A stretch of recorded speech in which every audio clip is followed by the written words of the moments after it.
Indeed, it's a great day today. I believe the party has been fair and transparent. Yes! That is the only thing I've always been preaching. And I must admit, this election is fair. And my grassroots have spoken. And therefore, I accept the results in good faith.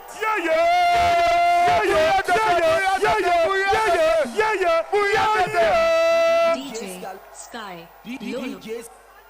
I pledge my support that we're going to work tirelessly to break the 8.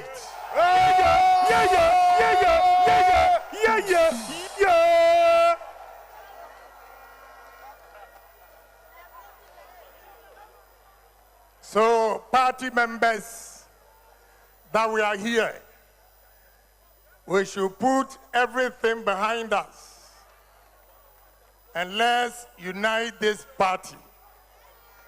With unity, I believe we can break the 8.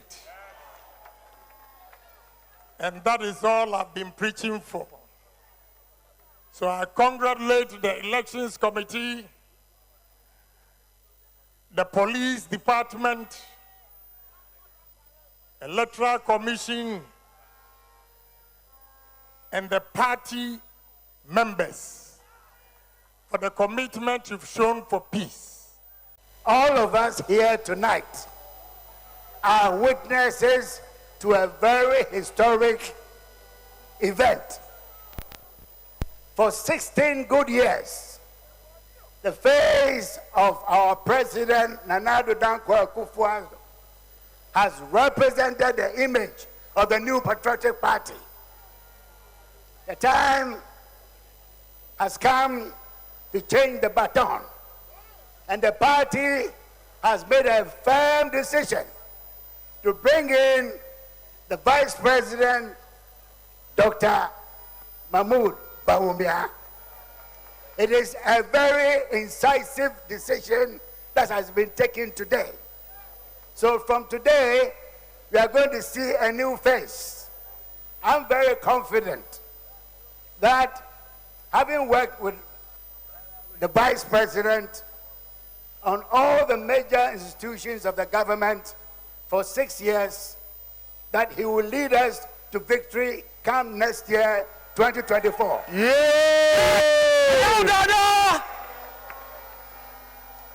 I would entreat everyone who has taken a hit in the heat of the campaign.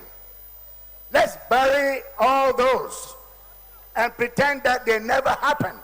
And let's get together as one in unity so we can defeat the NDC. Come 7 December 2024. Thank you very much. Tonight is also another great day in the history of the New Patriotic Party. We have made history, and this history will remain in this party. We want to thank first and foremost the Creator of the universe for giving us this day, that we are gathered here to adore our newly elected flag bearer and leader of the New Patriotic Party. Let me take the opportunity formally to congratulate HE, the Vice President and flag bearer-elect.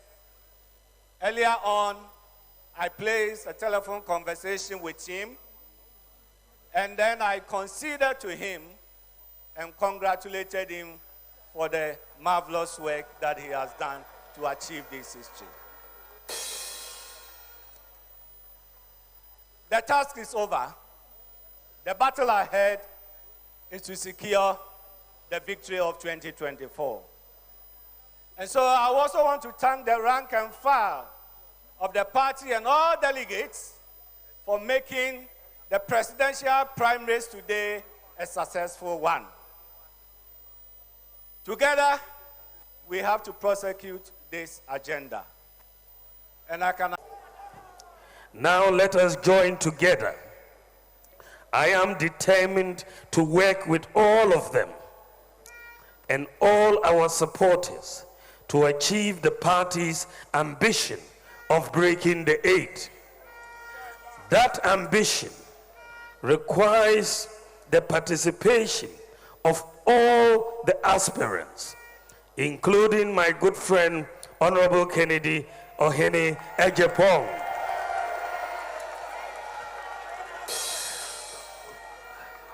who really wanted to give me a showdown today. Well done. Dr. Akoto Afriye Planting, as I call him, Boachi Ajako, Kobna J. Ajapong, Honorable Joe Ganti, Dr. Kofi Konedu Apreko, Adai Nimo, and Kojo Poku. There are those who would say that we are divided as a party, but I am here to tell them that it couldn't be less true. The NPP is a thriving democracy where leaders are elected, not anointed. And I salute my fellow competitors in this race for partaking in this crucial process. While our plans may differ at times, our visions are aligned. We share a passion for Ghana and a firm conviction that the NPP is the only party that can transform Ghana.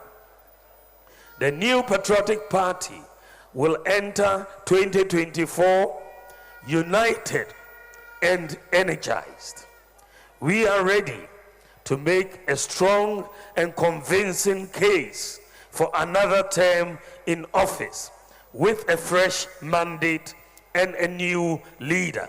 We have shown the commitment of our party and tradition to democratic values and conduct. And I want to really thank you. Say me dam was papa. Say ne. Much man for Ghana for nyina sampa kana mi ke bia mamu no NPP for etiase epa. So everything went very well today, very transparent and very, very peaceful. Unyakopon eni edanase. Second message is a very simple one. Congratulations. Congratulations, Mr. Flag Bearer, Mr. Vice President Flag Bearer.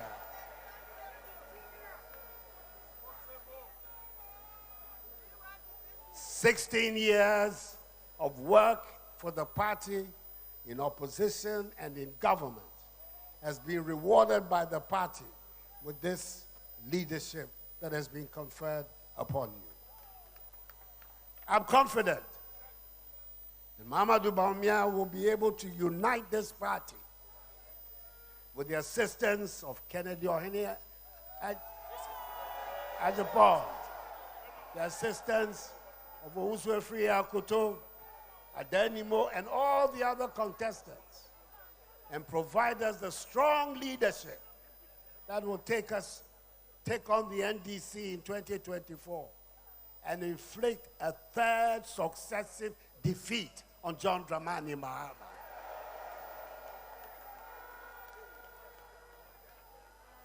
Yamani Trinkwa, na mini say, obetumi akaye nyina bom, ya ba be ye dombako 2024 no. Obetumi ni NDC. All right, so this were excerpts of what happened last week Saturday at the event that officially announced Dr. Mahmoud Bawumia as the winner of that internal contest. He happened at the Accra Sports Stadium. You saw the losers actually coming out to congratulate the winner, and then also you heard the victory speech from the vice president, who's now the standard bearer of the New Patriotic Party. So a man who played a key role in all of this, the Honorable Frederick Opariansa, who's also the former member of parliament for the Suhum constituency, has joined us in the studio to have a conversation about the entire process and how the future looks like going forward. And the Honorable Frederick Opariansa, good morning. Thank you very much for joining us. Good morning. It's good to have you. Nice seeing you after such a long time. It's actually been ages. I mean, the last time I'm sure that you and I had a conversation like this was more than 15 years. When I was at the other side. I was a very young man who wasn't wearing glasses. Right. A lot has happened. But let me just say that if you have an opinion or a view to express on this, it's 0249 155 646. 0249 155 646. That's the WhatsApp line. If you have an opinion to express, what do you make of the Dr. Mahmoud Bawumia's victory, and what are you expecting from the Vice President, and generally your thoughts, about this conversation we're about to have. So, first of all, I think the congratulations are in order. You pulled it off, albeit you didn't quite attain the target that you had set for yourself. But whatever it is, I think that let me just first of all congratulate you. Thank you. Right. Now, you were largely seen as an Alan friend, a sympathizer of Alan, a very good friend of Alan. And then, when the news broke that you had crossed carpet, you switched camp, let me put it that way, to Dr. Mahmoud Bawumia. People were wondering, but what's happening? When you look back, I'm sure you'd say it was a good decision you made for joining the Dr. Mahmoud Bawumia campaign trail. Indeed. Let me say hello to your viewers, and thank you for having me on the show this morning. And thanks for congratulating us on a well-deserved win.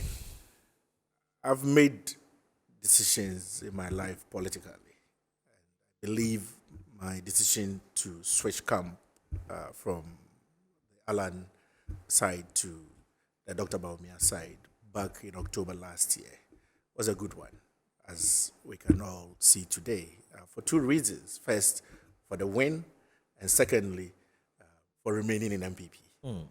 Because otherwise, today I'll be grappling with whether to belong to the NPP or to be elsewhere. Right. As you will recollect, I had been touring the country earlier last year in search of the General Secretary position of the party. And the party folk did not mince words when I met them. In most places, sometimes during the interactions with them, but in most cases, after my interactions with them, someone, somehow, either physically present or through a phone call, will call me, Honorable, you spoke very well. You are well deserving of the position.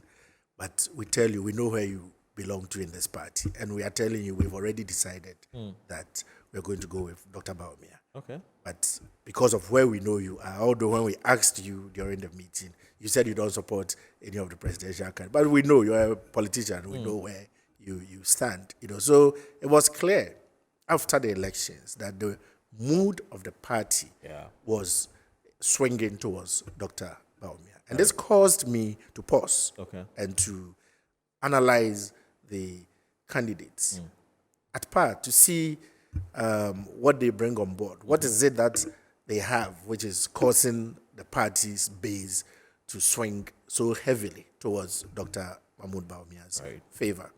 And when I did my own independent analysis of the candidates, of the positions they've occupied, in the case of the vice president, having served as vice president then for over 6 years, compared him to previous office holders as a former vice president. And I went as far back as the days of Dr. Hilary Man's vice president, came through Conkin Sinaka of Rollins, Prof. Mills, through Elijah Aliu Mahama. You felt that Dr. Mahmoud Bawumia is too tall. All right. And even in this current administration, most of these other aspirants, but for maybe 3 of them, namely Kojo, Opoku, Kwabena, Ejapong, and Adainimo, the rest of them had all held some appointed office. Right. From Apraku being a commissioner at ECOWAS, which is a government supported appointment,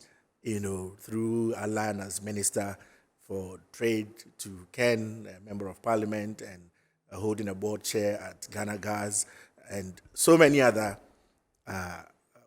positions that others held. I get that. So I looked at what each one of them has been given in this government and what they've been able to do with it. And I was convinced that BAWUMIA is the guy. BAWUMIA is the guy. Right. Because the vice president's office, as you know, is a very tight corner, if Right. you will. But he's been able to magnify it somehow through his own exploits. And so I understood why the party then was thinking in his direction. All right, so like I said, congratulations. But Thank there've been some reactions, clearly. I mean, as you can tell, usually after events like this, there will be some reactions. There were some questions, critical questions that we asked, and one of the reactions that clearly came out was that this is the most expensive electoral exercise that we've ever seen. I mean, if the numbers that we're hearing is anything to go by, you hear people say, I was given 400 Ghana cedis or 300 Ghana cedis to vote for one particular candidate or the other.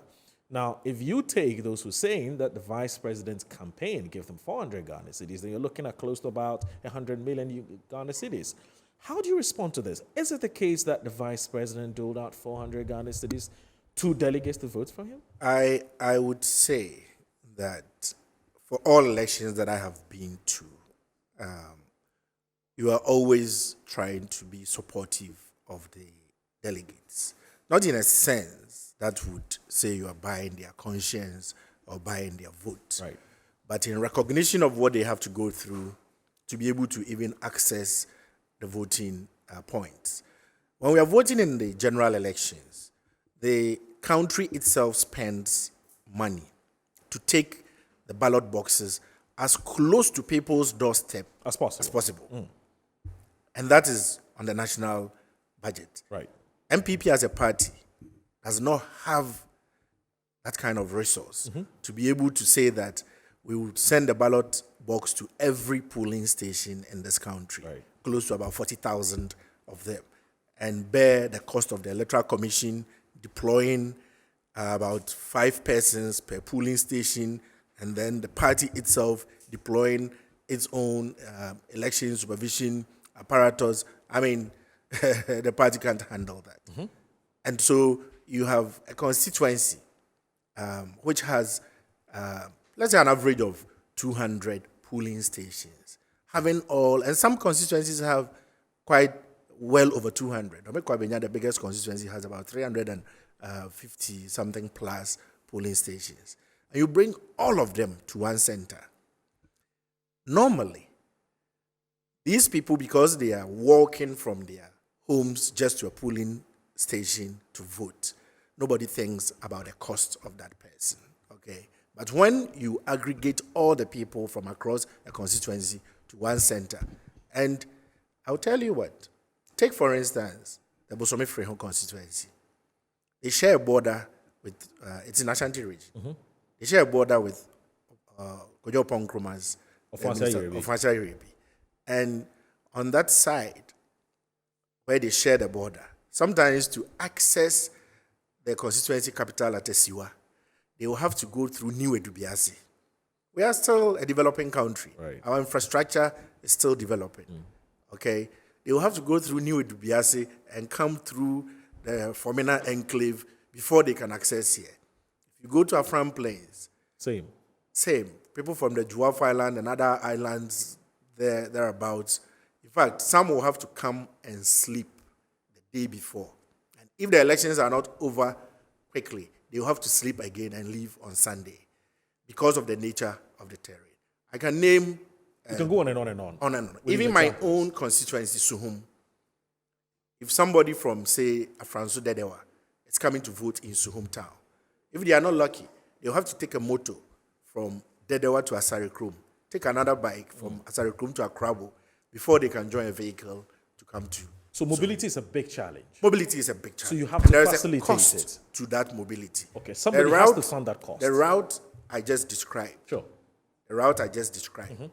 would cost you in Suhum Right. one way Right. close to 100 cities Okay. to get from Dedewa to Suhum and back Okay. almost another 100 cities. Right. They're holding an election from morning and hoping to finish by 2 o'clock. By the time you finish counting, 3, 4 p.m. It's a whole day affair for a lot of people. They will eat breakfast, they will eat lunch, they will drink water, some will eat yogurt. Add on, you're already approaching about 300 cities cost for that person. Right. So both parties, let the NDC tell us that when they have elections, they don't give some money to delegates. They do. So you The mean party- these monies that are giving? Yes. It Can is be in that justified. sense. In that sense. It Can is be in that justified. sense, yes. And then, yes. Okay.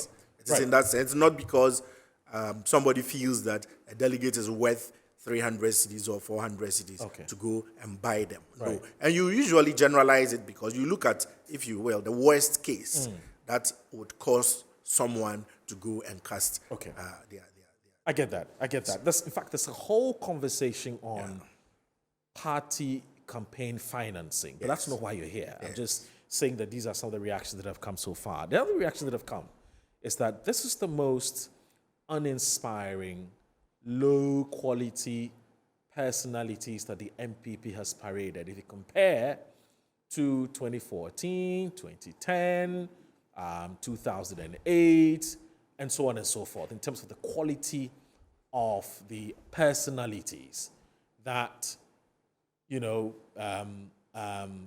put themselves out there to be voted for. How do you respond to this? I mean, with people, I've heard some people say, well, Ken Japan has issues, Dr. Mahmoud Bawumia has issues. So is this the best the NPP can put out? I'm sure you've heard that before. How do you respond to that? I don't think there is any truth at all in that. In fact, the people that contested these elections are among the very best in our party. Right. And if you take Kwabena Japan, if you take Alan Chiramating, if you take Adai Nimo, these are not fresh faces. Apreku has done probably about 3 or 4 NPP presidential elections before. Adai Nimo, this is his second attempt. I think Kwabena, this is his second attempt as well. And they have pedigree in the party.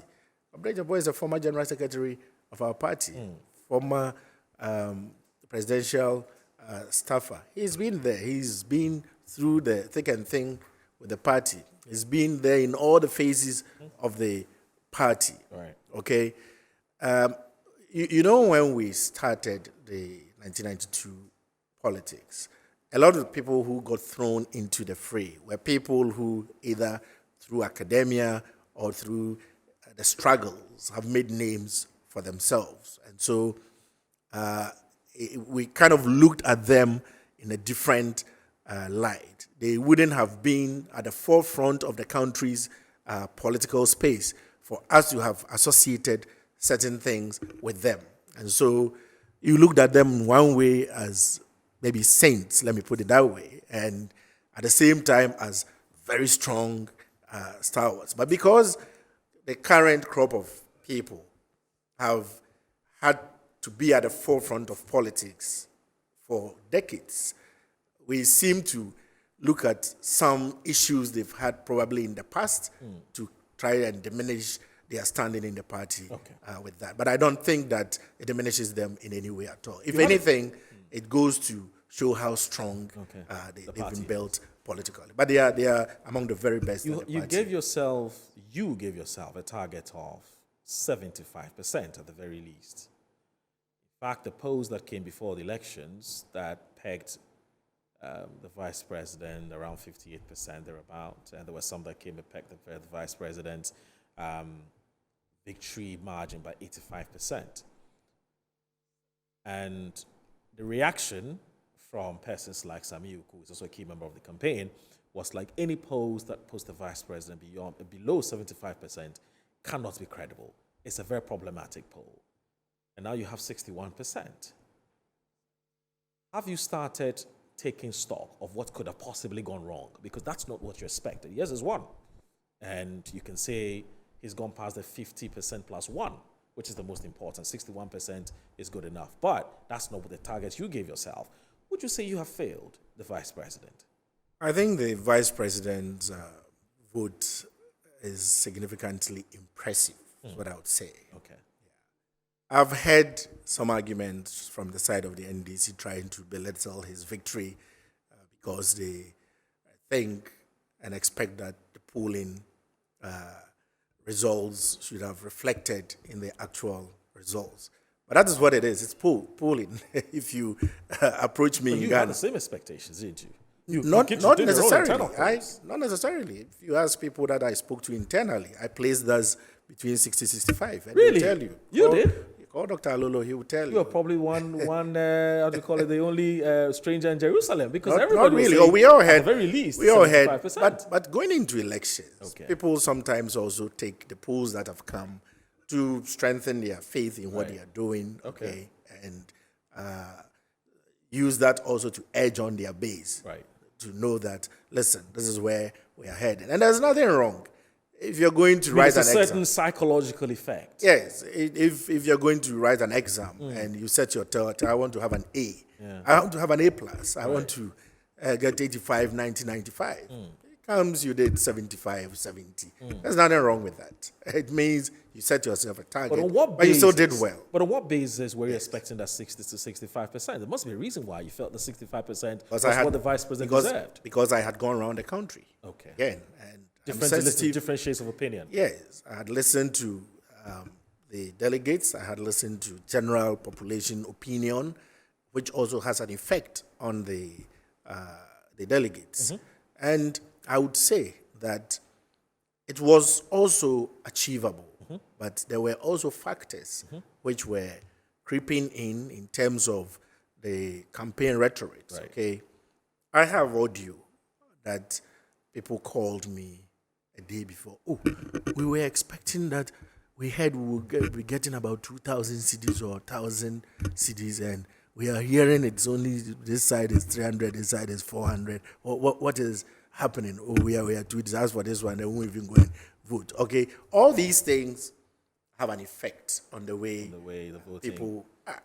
And you would know that our side never made that a campaign issue, as what somebody will give or not. Okay, so there was some expectation on the side of the delegates also from our side. They had been told, listen, the vice president is the candidate of the establishment. He is supported by the president with all the money. So he's very resourceful. He's very resourceful. He should pay you huge.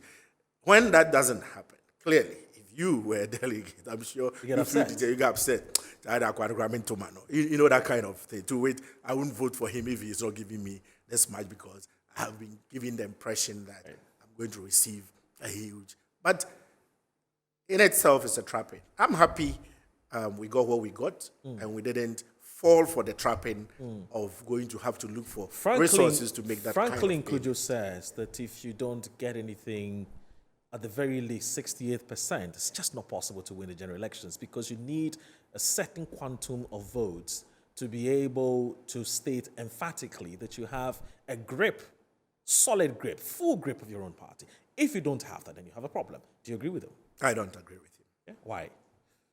You know, we've spoken about the fact that first-time candidates in our party have had a certain percentage.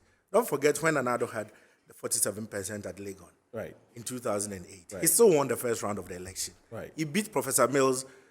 He got 49 points, and Professor Mills had about 47%. Some say that he was only a minister. We were talking about the vice president. It's not the same. You can't put them on the same pedestal, can you? But That's that the was vice president. that was even It's called clout. Nanado's second attempt. Yeah, second. Nanado had been in Sunyani in 1998 with President Kufuor already. Yeah. And this was his second attempt. Right. So all these analysis that is being done based on It's neither here nor percentage, there. it's neither here nor there. Let's move on. It's neither here nor there. Let's talk about this narrative that's going on, which is Dr. Mahmoud Bawumia. It's just going to end up being a continuation of the status quo. He's a protege of the president. You vote for Dr. Mahmoud Bawumia, you get Nana Akufo. In fact, there's this thing that your critics are saying: vote for Dr. Mahmoud Bawumia and get Nana Akufo-Addo. He's going to be a poodle. Sorry, it was that word, but he's going to be. There's a word I'm looking for. But I and my father are one. They're the same people. Does that explain why, for instance, the vice president said he's going to be his own man because he recognizes that there's that challenge, the perception out there, which is that he is going to be a continuation of the sitting president? You know, what is interesting is... I was looking for the word puppet, actually. Sorry. Yes. What is interesting is when it's the NPP, we are bold to come out and say what needs to be said and done. When it's the NDC, it's different. Remember Professor Mills and Gerald Rowley? Yes, you said the same. We said the same. And you remember Professor Mills' response? Well, it was because Professor Mills said he was going to take advice from Rowling 24/7. You know. Yeah, that was his response. Yes. The same is being said today of the vice president. And he says, I will be my own man. But why does he want to be his own man? Why does he want to be He's his the own vice man? president Because of a man in whose vision he shared. he supported his vision. Yes. And he's telling you today that he has his own vision. And rightly so. So does they are that- different people. So does that mean Yes. that he's not going to continue with what the president has done? Because typically when a vice president is taking over from a sitting president, he likes to say, I'll continue with the good works of my predecessor and then I'll do more. But And he's that is, not he talking said that about what his I have my predecessor's done. own vision Yes, and and he's on his own priorities. priorities, yes. And there's nothing wrong with that. Okay. He has acted in the capacity of the vice president. He supported the president's work. And the executive authority of the country rests with the president, not with the vice president or a minister of state or you or I. It rests with the president. You may have your own views about how he's ruling. You may have your own views about his policies. You can advise him. You can't even be seen to be breaking ranks with him. Can the remember, vice president- remember Aka? Yes, I get it. Okay. Kesiaka. That is the nature of our politics and our constitution. So the vice president now has an opportunity to lead our party, and he's telling you, I have been supportive of the president, and I will continue to be supportive of him until his exit. When I have my turn, I have my own vision of what I want to do. I have my own priorities in governing this country.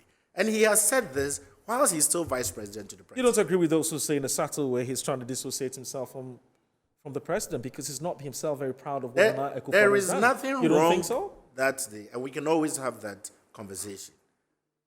Dr. Mahmoud Bawumia will not run away from The record the record of the NPP. of this government. No, he will stand and defend it any day because this government has not done anything wrong. We can debate that. Are you suggesting Aye. that it's a perfect government? You said I'm it's not Not suggesting done anything wrong. No, I'm in the sense of people say, "Oh, the government has failed." It's such it a hasn't terrible. done-" Okay. It's ter- it You mean is- it's not such a terrible? thing? No, it's not. They've done It's some not good like things. that. That's They've the point done you're a making. lot of good things. They face major challenges. Yeah. Challenges that no other government in the history of this country has faced. Okay? No other government. So a vote for Dr. Mahmoud Bawumia is not going to be a third term for Nana Akufo-Addo? It is not. I don't think Atta Mills's first term was a third term of Rawlings. Okay. I don't even think Atta Mills's second term, which was inherited by His Excellency Mahama, was a second term of Atta Mills. His religion and his tribe. He's a Mamprusi, he's a Muslim. I'm told that was one of the strongest considerations that went into voting for him. Is that true? I wouldn't say it was really the consideration why MPP chose him. One of it. But it has been a factor in Ghana's politics. I have seen it played out in my constituency, where NDC people will tell people of the minority tribes that these MPP people, they are not your friends, they are not for you, don't vote for them. When people are campaigning simply based on the fact that the MPP has had Akan leaders for some time, and for that matter, is an Akan party. Should we say the NDC is a fancy party? Should we say that? Do you know that since 1992, every ticket of the NDC has had a somebody fancy running mate. from the central region as not a running mate, on the ticket? Rawlings Aka, Rawlings Mills, then Mills with Martin Amidu, Mills with... But why did you... Fantastic. I like the point you're making. Yes. But so then, Why did you buy into that narrative? It's almost as if you had to do this in order to shut somebody else up. But it also means that you actually accepted that there's a problem that needs to be fixed. And so you had to go and fix that problem by throwing your support for the vice president. Why did you swallow that I just told you, when you simple? asked me of why I personally supported the vice president, I never said because he's a I man totally who's- agree. I'm talking about those who say So, that. and then one of when the you reasons- asked about why the party seemed, I said it was probably one of the considerations, but not The main really the consideration. main consideration. it's an added advantage. But I went on to explain that in our political space, the NDC has succeeded in polluting the political space with the fact that the NPP seems to be an Akan party. So if you have somebody who is not an Akan, who fits the bill, right. okay, to lead the party and to govern well, it helps you to then also eliminate that kind of propaganda which they've peddled across the country over a long period of time. And I believe a lot of people in the party also saw sense in that decision. I see it. And that is why during our campaign, you would hear people say that, listen, the others, we are not saying they can't be good presidents. They can. But this thing these guys have hung around our neck, this is the golden opportunity to use the man who also fits the bill even better than most of the others, and also eliminate. You kill Two birds probably with one stone. two small, maybe 10 birds. With one stone. The vice president has been talking about inclusivity. He's been talking about religious tolerance. He's been in fact, we've seen him visit churches here and there. He goes to the mosque and so on and so forth. Is there religious intolerance in Ghana? Why is the vice president constantly preaching religious tolerance, inclusivity? Aren't we one people? We are part of the Global Committee of Nations. If it hasn't happened in your country, it doesn't mean it can't. What do you think is happening in around the Gaza area? Who are fighting there? You know, you think it can't begin to trickle down here, where a group thinking that our people are being oppressed, and we've seen it in the past in other parts of the world. You see attacks in one country because there's been attacks in some other country.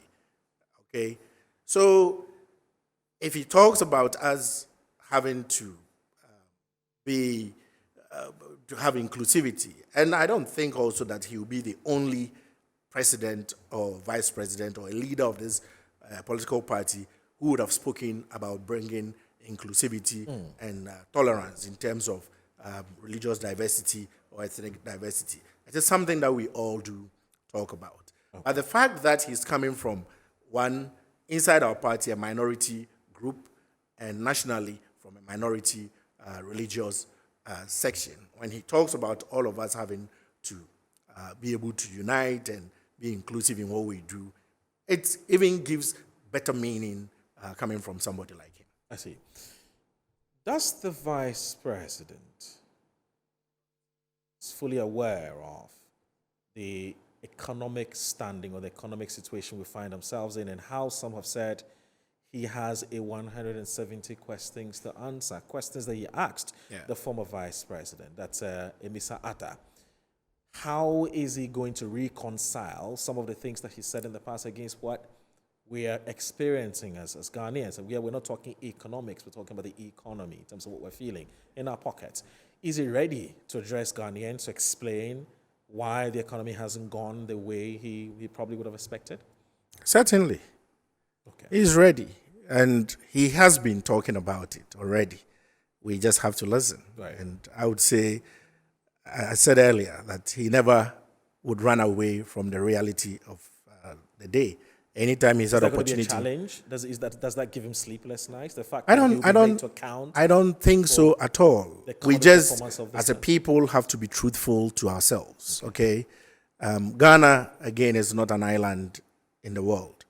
The entire global economy has suffered. Inflation has more than quadrupled globally. Right. I can give you inflationary figures from, say, the UK, Europe, from the US, and you will see pre-COVID, okay, around 2019, what the inflation Your looked critics say one of the things that this Yes. government doesn't do well, and you never accept responsibility. You always want to pass the back. It's always somebody else's fault. You don't take your time to say, well, we could have done something much better. Looking back, we're human beings. We make mistakes. It's always about external forces. How do you respond to that? I mean, it's almost as if... It's not always about external forces. Some of it is legacy, and let me take you through a couple of them. I have spoken about the fact that we inherited these huge take-or-pay agreements. The IMF itself has had occasion to talk about this and what it's done to us. And you need to understand how these issues have piled up to take us where we are. We're going to have a whole conversation about that. Okay. And Yes. to be fair to you, Yes. you're not the... We didn't invite you here to come and talk about the economic... I understand that. I totally understand. But I think just to quickly put that into Okay, perspective, sure. that That's we fine. had that. That's fine. We've had the Russian-Ukraine war, the epidemic Right. on our hands. We had the financial sector cleanup exercise, Okay. which in itself was a huge cost. Yeah. And Parliament unanimously approved that cost. Okay. It wasn't just an executive decision by His Excellency that will pay. Point is, this it to- would not be fair to blame the vice president for economic woes, Precisely. even though he's the My head of the point, economic management team. That all the decisions But that then the other side Yes.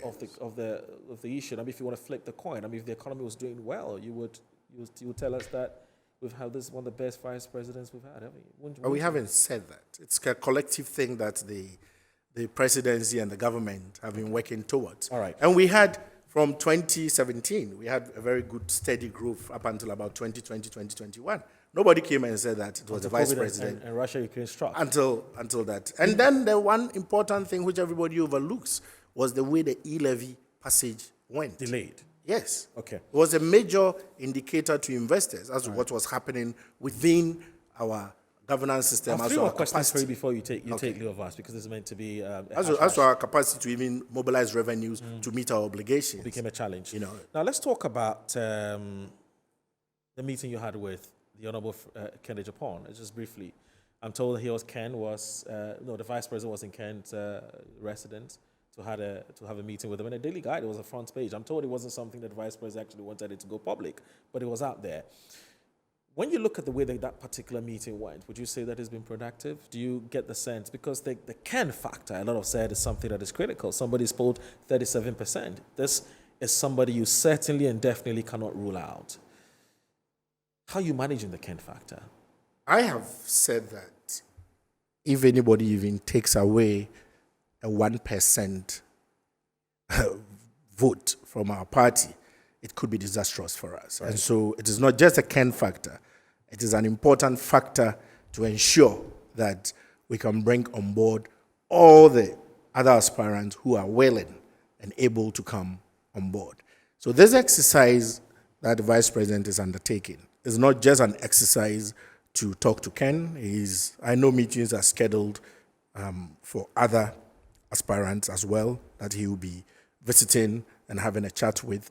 It is all good and nice. We all saw all of them on the stage in the stadium pledging their support. But beyond the stagecraft, beyond the podium talk, and beyond the campaign mood talking, it's always important to have the backroom discussions and to properly reassure people. We are politicians, and so you need to sit with people and reassure them so that they know when they are coming on board, they are really coming on board fully. And not just them, but together with their whole machinery. Of course, to have garnered about 37% means that you have some ground infrastructure that has worked to support your efforts. When that ground infrastructure of Ken, that of a Dynamo, that of Priya Kuto, and the others who fell out earlier,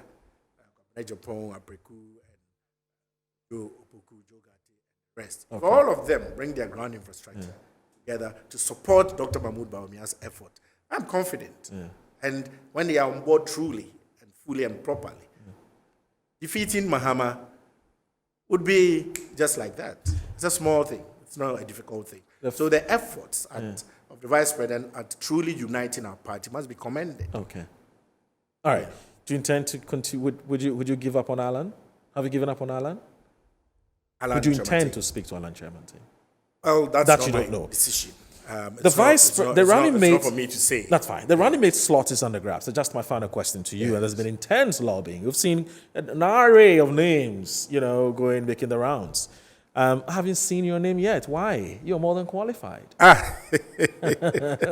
Why? You're not interested? I am a political realist. Meaning? The presidency is just leaving the Eastern region. Right. And I It don't know. wouldn't make political It wouldn't make political sense to take it back to the Eastern to region. take the vice presidency. Do you agree with those who to say the- it must go back to the Shanti region? I think it looks like it's only the most sensible thing to do. Yes, but Do you have your own pick? Do you have your own preference? no, not necessarily. But Okay. to just say that what I would support, what I would believe in, Right. is not necessarily What the vice president. president. But he talks to you. You're his very good friend. He does, but who could have guessed in 2008 Right. that Nanado was going to choose Dr. BAWUMIA? What's Dr. Bawumia's vision? Finally, before you go. I can't take wind out of the sail. I can't take that out of him. He has given a clear indication that he has his own vision. Right. I believe it is only fit and proper for us to wait until he outdoors To that espouse vision. that vision. Yes, and I believe, having had very close conversations with him, that it is a vision that when Ghanaians hear about, they will be excited to have him as their president. When is he going to be addressing Ghanaians? I am sure it will be sooner than later. Ferrico Bransack, thank you very much for joining us. Thank you, Moro, It's for wonderful having me. You have some We of should that have engagements. this kind of chat. It's very important. We need to. It's very important. I enjoyed it. Anyway, thanks so very much. He's a former member of parliament for the Suhum constituency. At some point, he wanted to become the general secretary of the NPP, but the delegate said he should wait. So, but he's been a key member of the Dr. Mahmoud BAWUMIA campaign. A few messages here. Now, I also indicated to you that I'll be speaking to a man who has very interesting views about what he makes of the current state of the NPP. And what he thinks that the NPP can do going forward to make it more attractive. Very interesting perspective. You don't want to miss out on that. Now, good morning. The mood of the party was skewed towards Dr. Mahmoud BAWUMIA simply because the NPP played into the hands of the NDC accusations like they did towards Late Mills and Rawlings, but the choice of a few delegates is nothing but less than 1% of the entire general election. Good morning, Moro. Thanks for the opportunity to contribute to the program. It will be a great saying on us not to vote for Dr. Mahmoud BAWUMIA, who promised to make our economy better, but has rather made it worse than before. The mighty exchange rate, debt to GDP, employment, blah, blah, blah. He said the only defense will be COVID-19, Russia-Ukraine war. But the truth is that Ghana has rather benefited from those two strategies, looking at the financial inflows the government benefited, which they mismanaged. BAWUMIA doctor should go and lecture in the classroom. That is what. And thank you, Maujo from Accra, Newtown. This one says, I think Dr. Mahmoud BAWUMIA will make a fantastic president. I've seen him. He's humble. He's intelligent. Ghanaians should give him a chance. It's coming from Nanaya Echa. There's quite a number of messages. I can't read all.